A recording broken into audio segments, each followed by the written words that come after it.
মজার একটা ঘটনা, খেয়াল করে শুনবেন। কাবা ঘরের পুনর্নির্মাণ হবে।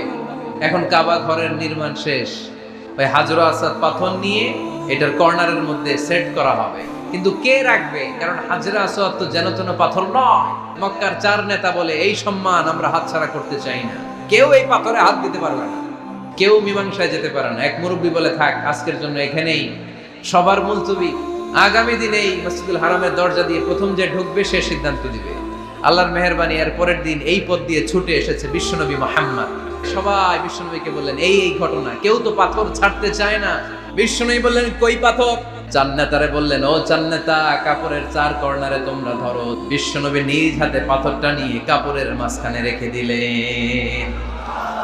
এবার বিশ্বনবী আগে আগে যায়, কাবার কাছে যে বিশ্বনবী আবার নিজ হাতে পাথরটা তুললেন, আবার নিজ হাতে কাবার ভেতরে রেখে দিলেন। পড়েন সুবহানাল্লাহ।